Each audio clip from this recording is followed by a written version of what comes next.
That's Vivian Haynes the first.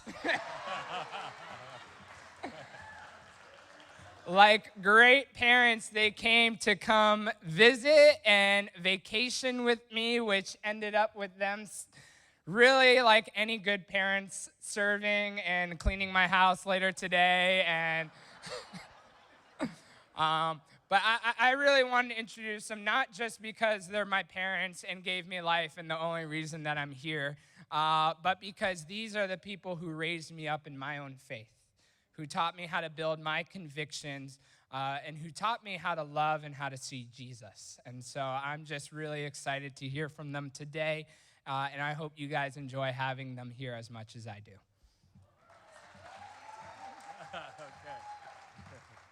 Well, I just want to say greetings from the church in Atlanta. We attend the North River Church of Christ, but it's a sisterhood of affiliated churches of about 5 congregations sort of all over Georgia. And so we're bringing you greetings from all of them. It's wonderful to be part of a bigger family, and we are very grateful to be here. We know Scott and Dion for many, many, many, many years. They knew me when I was like hot and beautiful.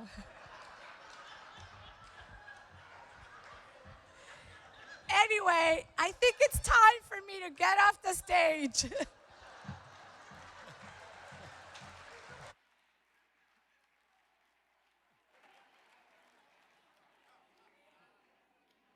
I was always told it was a brotherhood of churches, but we'll be discussing male-female issues in Genesis 34 today. Welcome, Greater Baltimore Church of Christ. Welcome, folks visiting today. Welcome, campus students. You are in our prayers. We pray for the Greater Baltimore Church of Christ. We pray for your campus ministry. We have a vested interest in your campus ministry. It is our 28th anniversary for my wife and I, as of yesterday. It is our anniversary weekend. As the brother shared during the contribution, I am glad that I made the bed this morning. Greetings to Halcyon, who used to be in our ministry in Atlanta. We are glad to be here. Apparently, this was our vacation week. Apparently, part of our vacation is going to be cleaning our son's apartment. Men and women have different ideas about vacation, but I'm going to submit to my wife's vision of vacation this weekend. Genesis 34 is primarily about Jacob, and although it focuses on his daughter Dinah and his sons, don't lose sight of the fact that it's primarily about Jacob. So to give you some recap on who this guy, I know you guys have been studying the book of Genesis, that you've had a bit of an introduction to who Jacob is, but we're going to recap. Fortunately, we were able to tap into his Facebook photo album.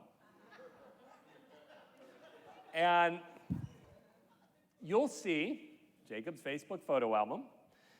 Jacob was the grandson of Abraham and the son of Isaac and Rebekah. This was God's first family, the origin of the Jewish nation, so to speak. He called Abraham out of civilization, out of empire, and called him into the wilderness. And as you see here, Isaac and Rebekah have 2 baby boys. Esau and Jacob are twins, but Jacob was not the older twin. Esau was the one who was born first. Jacob literally means he grasps the heel. He was holding on to his brother's heel when he came out. In Hebrew times, names had quite a bit of meaning, very unlike in the West, though there is a story in my own family, as my son mentioned, he's John Wesley Haynes IV. When my father came to visit us during my wife's pregnancy, he said, of course, if it's a boy, the name will be John Wesley Haynes, and I'll text you the exact number that comes after the name. So there was kind of like an expectancy that their name would be carried on in the family. But in early times, the names had a great meaning, and Jacob's grasping the heel can also mean one who usurps, one who takes the place of, one who, and has become a euphemism for deception. Jacob, in his character, was a bit of a deceiver. Now, the firstborn son, Esau, in those times, was the one who gets the double portion. The one, because of the extra responsibility, has the birthright. But, and we'll do the next slide, Jacob, and incidentally, by the way, his mom, Rebecca, was told, the older will serve the younger. So there was this prediction about a birthright. Jacob tricked his brother Esau out of the birthright. There was this incident where Esau was hungry. Jacob was making stew and said, I'll give you some of this food if you sell me your right as the firstborn son, that double portion right. And Esau was like, I'm hungry. Give me the stew. I'll sell it. Now, there was another part of this as well. There was a blessing that was going to come from the father Isaac. And there's all this talk in Genesis about getting this blessing. And blessings also are in earlier times, and in the East, words are more important than they are in the West. You know, we have that nursery rhyme, sticks and stones may break my bones, but words will never hurt me. They wouldn't have sung that in the East. Words were important. Blessings were important. Isaac probably worked on this blessing for years, what he would say to the older son and to the younger son. And Rebecca, you got to wonder about this. The Lord told her, the text says, that the older will serve the younger. Did she tell her husband? Did she tell her husband and he knew it but was going to bless Esau anyway? Did she keep it from him? She becomes part, if you go to the next slide, she becomes part of the deception. You see her in the picture on the left there, you know, kind of like looking out, like, is anybody coming? She sets Isaac up to be fooled because he can't see very well. So Jacob pretends that he is Esau and goes in and gets the older son's blessing. So he's already gotten the birthright sold by his brother, the double portion. Now he's getting his father's blessing, and it's a blessing that once said, the father says, I can't undo it. When the older son Esau comes in and says, don't I get a blessing too, Dad? He's like, I can't. You're gonna serve your younger brother. And so did Rebecca help bring this about? There seems to be this whole pattern of deceit that is in Jacob's life, and his mom's egging it on. So what's going on in the family? And you got to wonder, what prompts all this? Is Rebecca anxious?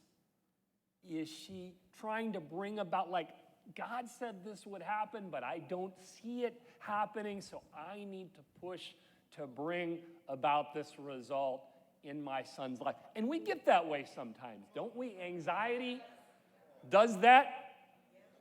And we know we need to trust God. We're supposed to trust God. We're supposed to trust his story. But sometimes we push for our own result.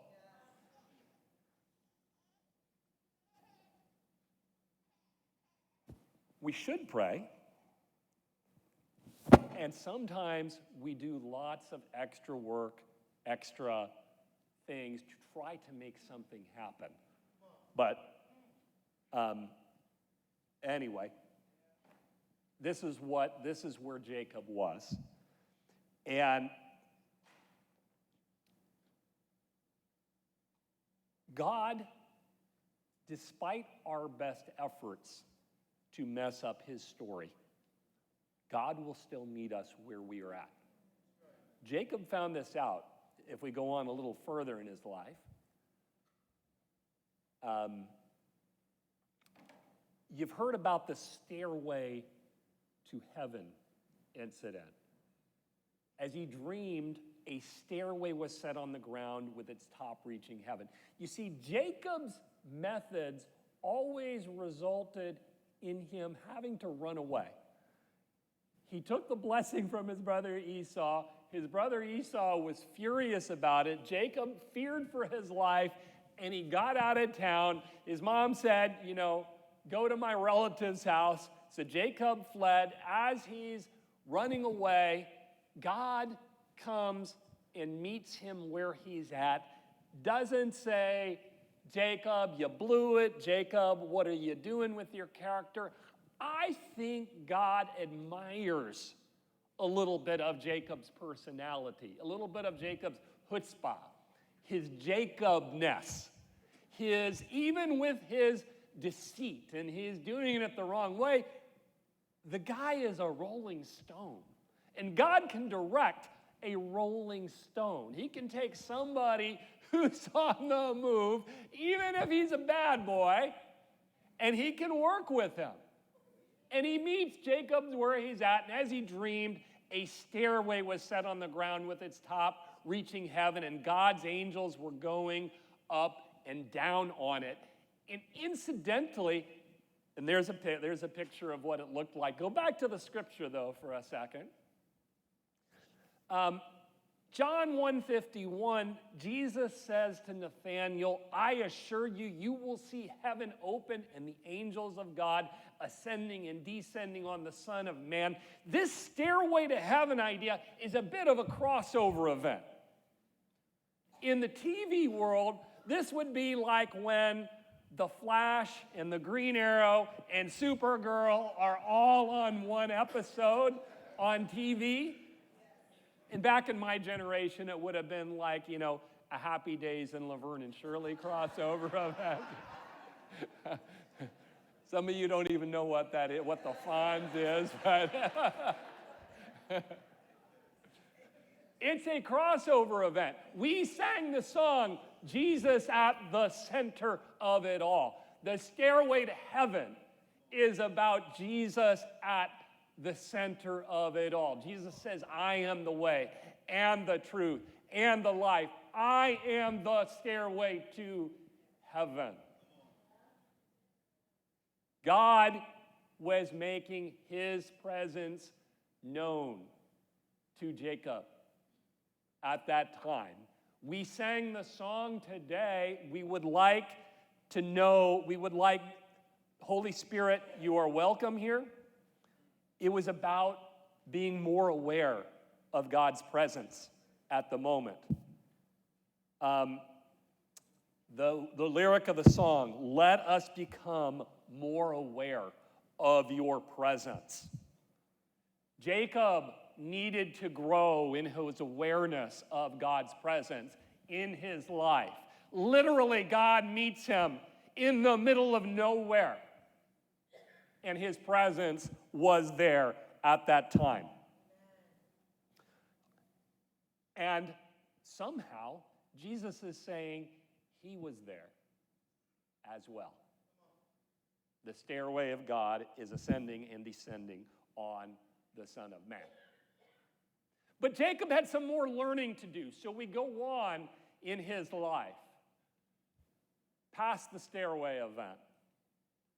and he flees to his relative's house, to his mother's brother's house, and we can go on in the slides. And there's the stairway, and one more. And you see he runs into his first cousin, Rachel. A little bit of inappropriate touching here, you know. But he didn't have a whole lot of dating experience, so, you know, he's a little, but he meets the love of his life. And he is willing to work for 7 years, and they just seemed like mere days to him because of his love for this woman, Rachel. Now, and you go to the next slide. There was a little bit of negotiating. He meets his father-in-law, Laban, and he's met his match. He has met someone way more deceitful than he ever was. This guy is gonna trick him, but good, and it's not going to be pretty. But he already gets him, says, oh yes, you can marry my younger daughter in exchange for 7 years of hard work and hard labor. Laban is like, man, I've got an investment here. I'm gonna make some money off of this guy. And this is what we call the Laban principle. So watch out. If you're a deceiver, God will put you in touch with somebody way more deceptive than yourself. But a thing I wondered at this time, we tend to think of Jacob as a young man, but how old was he at this time? Well, let's go through. Let's take a look. Very simple. We know from Genesis 47:9, Jacob meets Pharaoh. This is a little bit later on. And he says to Pharaoh, I'm 130 years old. All right, so you take 130, and we know from Genesis 41:46 that his son Joseph was 30 when he entered the service of Pharaoh, king of Egypt. If you don't know about that story, you'll learn a bit about it later on when you study that. Then Joseph was in Egypt for 7 years of an abundant harvest, plus a couple more years of famine before his father came to join him in Egypt. So you take the 130 years that Jacob was when he met Pharaoh, you subtract the 30 years of Joseph's life, plus the 7 plus 2, the 9 years, and that would make Jacob about 91 years old when Joseph was born. Now that's one interpretation. There's another way of figuring the age. Let's say that Genesis 41:46, it says Joseph was 30 years old when he entered the service of Pharaoh, king of Egypt, but some people take that to mean maybe he wasn't saying he was 30 years old. Maybe he was saying it's been 30 years since he was called by God at age 17. So another way of figuring out Joseph's age was to say he wasn't 30 when he entered the service of Pharaoh. He was 30 plus 17, because we find out in Genesis 37:2 that he was 17 earlier in his life. And so maybe he was 47 when he worked for Pharaoh, and then you do the 130. You with me so far? 130 minus 47 minus 7 minus 2. And so he's 74 when Joseph was born. Okay, well, either way, he was 91 or next slide. He was either 91 or 74 when his son Joseph was born. So let's say it was 91. Well, we know from Genesis 30 that his first wife, Leah, he was supposed to marry Rachel, but the father-in-law tricks him into marrying Leah. I'll say more about that in a minute. His first wife, Leah, already had 6 sons by the time Joseph was born. So there's at least like 7 years from the time that Joseph was born to when he first got married. So you go back 7 years from either 91 or back 7 years from 74. He was either 84 or 67 when he got married. This is not a young kid. Either way. Anyway, I just thought that was an interesting interlude, one of those questions that, that I ask when I'm reading through. But we can go on. Anyway, he's like, has his wedding night, and I don't know if he's had too much to drink or there's veils involved, but he wakes up in the morning and the text says, there was Leah. The word Leah, the name means tired eyes, which is a Hebrew euphemism, I'm afraid, for not so good looking on the eyes. And there was Leah, and he's like, father-in-law, dad, Laban, what'd you do, buddy? You tricked me. Laban's like, oh, it's not the custom here to give people in marriage to the younger daughter first. You can marry the younger daughter too in exchange for another 7 years of work. The guy, Laban, man, he knew how to earn a profit. Poor Jacob. Anyway, Jacob worked another 7 years and he got to marry. He got to marry both daughters literally the same month. It's just he didn't have to wait another 7 years to marry Rachel. It says he married her and then worked another 7 years. So anyway, however all that worked, probably not the best to have multiple wives. Don't suggest it. The Bible is not suggesting it. It's not saying this was a good outcome for Jacob's life. It's just saying this is what it was. Anyway, a defining moment. So we move on a little more in Jacob's life. Once again, he serves that time with his father-in-law, and then he tries to figure out, I need to get out of town. And so there's this whole thing about sheep and him tricking his father-in-law out of the sheep, and then there's the whole thing about the day that he leaves. He feels like he has to run away. Again, Jacob's methods always result in him running away. And so he's running away. He runs away from his father-in-law. His wife, Rachel, steals the father-in-law's household gods. She's deceptive too. She lies to the father-in-law. She hides the household gods. I guess there was some other kind of religious worship going on in Laban's family, so she took the gods with her, you know.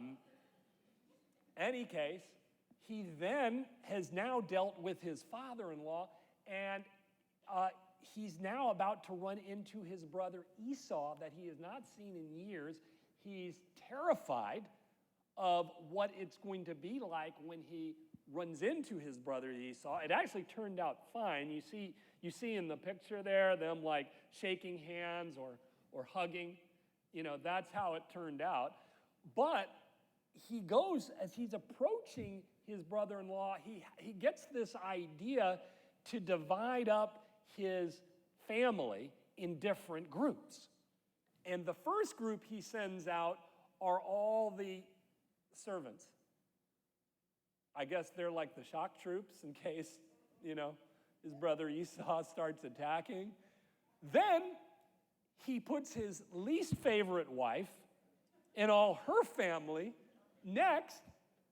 And then finally at the back, his favorite wife and all her family. As he's going out to meet his brother Esau, thinking like, you know, I don't know if this is going to be war or what.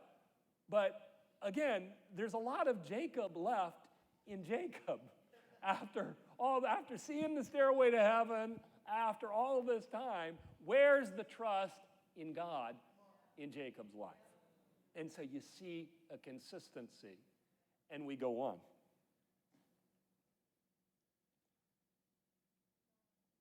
But God still wants to work with this guy. He likes the fire in his belly. He likes the chutzpah. And so you also get this overnight wrestling event where Jacob wrestles with a man till daybreak and said, I'm not going to let go of you until you bless me. So there's a fire in Jacob's belly. And are we meant to wrestle a little bit, to struggle a little bit, to wrestle with God? Oftentimes, we're told not to ask questions, not to inquire too much, just to accept. But I think God likes the questioner, the one who is willing to say, hey, why do we do this? What is in the Word? How are we reading it? How are we interpreting? God likes a little bit of fire in the belly, a little bit of the Jacobness, if we will also obey Him and submit to Him. So it takes us to Genesis 34. We have a little bit of background about this guy Jacob, about the methods that he used. And as it said in verse 1, his daughter Dinah goes out to visit the women of the land. And the commentators are all over the place on this chapter. I mean, it goes from the range of, well, was she taking chances going out, to she certainly, had every right to go out and be safe. It's a tough world and a tough environment. Then what happens? Verses, the next couple of verses, there is an abduction. So you see a couple of depictions of it. Shechem, the prince of the area, says she's pretty and abducts her. But the text is a little vague. If we look, there's some ambiguity there. If we look at the verse on the next slide. And here it is in a couple of different versions. Genesis 34, verse 2. He took her and lay with her by force. He kidnapped her and lay with her by force, humbling and offending her. He saw her, he took her and raped her. Saw her, seized her, lay with her, and humiliated her. The translators are struggling with how to view it. Is it a rape? There's definitely a power differential going on. It's definitely inappropriate, wrong, not right what he did, but it was, some of the commentators are like, was she a willing participant? Was she an unwilling participant? There's ambiguity. Either way, it's not handled right. If she was a willing participant, she should have avoided that scene altogether. This is not, in contrast with the way Jacob went about his courtship, which was to meet the family, go through the proper channels, get involved with the community. Shechem is not doing any of that. There's a violation here. There's a power differential. There's possibly a rape, definitely inappropriate. But then there's this interesting contrast that you see in the next verse. He was deeply attracted to Dinah, the daughter of Jacob. He loved the girl and spoke tenderly to her. His soul was drawn to Dinah, the daughter of Jacob. He loved the young woman and spoke tenderly to her. So the author here is drawing a contrast. There's a little bit, you want to have a little bit of sympathy for the guy because of the love for her. But in contrast, there's this huge power differential. You think of the Pound Me Too movement today, and this is just wrong by any means. There's no way to justify this action, but he's got these also, on top of it, good intentions. Handled the wrong way. And he says, get me this young girl for a wife. All this to say is, how does Jacob deal with this situation? Well, let's go on and see. And it's not an easy situation to deal with by any means. Next slide. There's a lack of respect for the culture. Now, when Jacob heard that his daughter Dinah had been defiled, his sons were in the field with his livestock, so he did nothing about it until they came home. Now, is that a wisdom move? Or is that one of those deals where Dinah is the daughter of Leah, my least favorite wife, and this is more of a matter for her sons to deal with? I don't know. There's not a whole lot redeeming in Jacob's character and how he handles situations from a worldly perspective. Shechem's father, Hamor. Then there's this, in contrast to Jacob's reaction, her brothers, the sons of Leah, were shocked and furious because Shechem had done listen to the language, Shechem had done an outrageous thing in Israel by sleeping with Jacob's daughter, a thing that should not be done. Very intense language in contrast to how it was described about Jacob. He did nothing about it until they came home. So big contrast here in a difficult situation. Let's go on. Then there is all this talk, and it's all dealt with. We don't know anything about Dinah's perspective, her thinking, her feelings, what she wanted out of this. There's all this talk. It's all about the men and a property negotiation going on. You know, Shechem spoke to the father and brothers. Hey, I'll give you whatever you ask, and let me have the woman as my wife. From her perspective at this point, whether or not she liked the guy, at that time, she had been raped or violated, and from her perspective, it probably would have been best to marry the guy because it would make her unmarriable by someone else.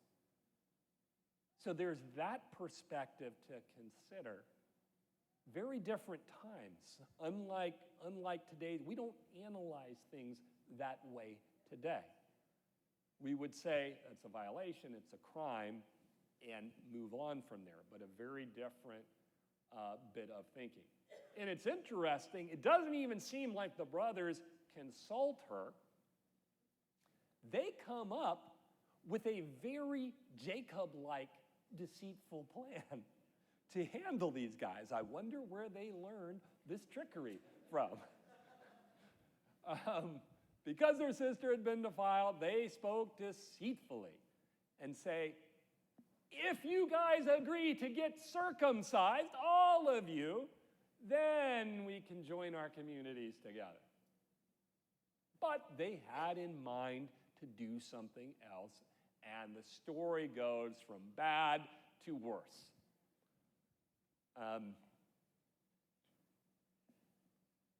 The men of the town were circumcised. That made them weak. A few days later, they were sick.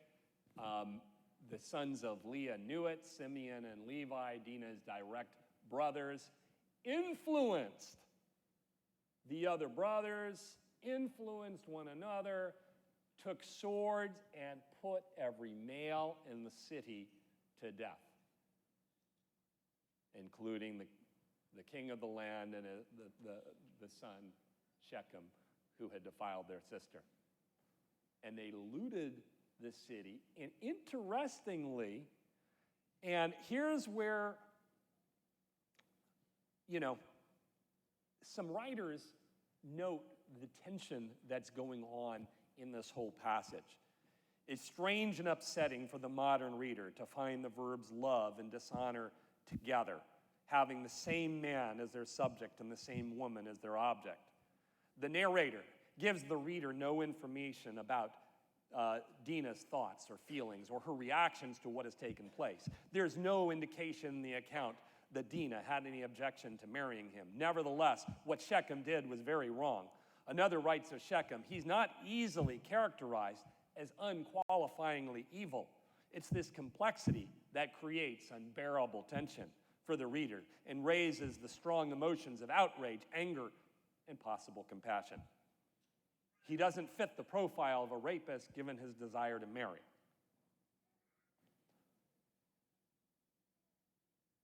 But the abrupt transition from rape to marriage creates a tension in the reader's mind. The unresolved issue of punishment anticipates the response of Simeon and Levi.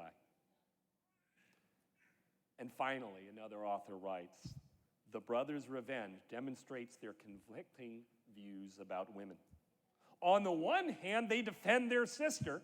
On the other hand, they don't hesitate to capture other women as if these women were their booty. The connection of the rape and the resulting revenge clarifies that there's no easy solutions available to stop rapists and rape-prone behavior. In this regard, Genesis 34 invites contemporary readers to address the prevalence of rape through the means of a story. But where is Jacob in all of this? Listen to his reaction if we go to the next slide.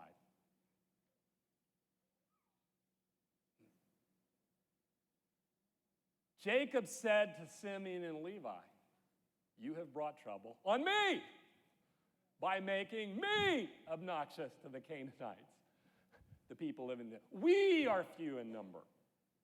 And if they join forces against me and attack me, I and my household will be destroyed. Is this a man who has changed his perspective towards God? So, and maybe you know a few people like that. I, me, you know, and it's about me and me and mine. Hey, our methods, I myself have had to analyze my own methods. Last Sunday night, after my wife went to sleep, you know, I got on and I started playing the game Candy Crush. Maybe you've heard it. I had not played the game in a long time. For some reason, I got on this winning streak, like I'd never had a winning streak before. And I'm like, I was winning game after game. And it was like, this is cool. You know, because if you lose enough lives, it stops. And, you know, my typical experience with the game is, you know, you play it a few rounds and then you lose and you have to stop because it runs out of lives and you're timed out. But I was winning game after game. And so the time was flying by. And, you know, I was getting to higher levels and it was exciting and all the Candy Crush pieces were, you know, dissolving and eventually I looked at the time and it's like 4 a.m. And so I kind of sneaked back to bed and, you know, snuggle into bed and my wife's like, oh, yeah, what time is it? And it's like, Alexa, what time is it? 4 a.m. I'm like, darn, Alexa's not helping me out here. And in the morning, and I get up, and we're like running a little late to take her to work. She has this meeting that she's supposed to be on time for. And she's like, how late did you stay up last night? And I'm like, you know, 4. And she's like, what were you doing? Playing a game. And she's like, were you going to tell me about that? And I'm like, don't we have to go? So Jacob's methods don't work. The deceit doesn't work. They usually get found out. I mean, Jacob confronts his sons and they're, hey, should he have treated our sister like a prostitute? That, you know, that seems to be the end of it. But his sons have adopted his methods. And so once again, they have to leave town. They have to flee. They have to get out of the area because they've become unwelcome to the locals. And finally, you see, the first time Jacob gets a new name from God, but this had happened to him before. All the way back in 32, God tried to tell him then when he wrestled, you will no longer be Jacob, but you will be called Israel, which means he struggles with God because you have struggled with God and with humans and have overcome, but that same sinful nature of his keeps coming back. And so there's this new incident in chapter 35 where God has to bless him again and buck up his confidence and courage and say, hey, remember, Jacob, I have changed your name. You are no longer the deceiver. You are the one who has struggled with God and have overcome. And it's kind of like in our lives, you know, and then his favorite wife, Rachel, dies in childbirth, giving birth to the second son, Benjamin. And I think at this point, Jacob is finally broken. And there's nothing that God won't do, no tragedy that God will prevent us, his people, from going through, if it will help us to be more in touch with him. But it's like when the check engine light, which recently has come up in my car saying, hey, you need to change the oil. The check engine light, it's an indicator that says you need to take the car back to the manufacturer who knows how to handle it. Anxiety, trying to do it ourselves, trying to do it our way, is an indicator. Sometimes it's time to take our lives back to the manufacturer who knows how to handle it, and to pray and to trust God that his methods, his way, his application in our lives is the right way. He knows how to handle us. He knows how we work best. Doing it our way, doing it Jacob's way, isn't always the best way. And I think Jacob finally learned that lesson. So just remember, Jesus is the stairway to heaven. He is the center of it all. So thank you, church.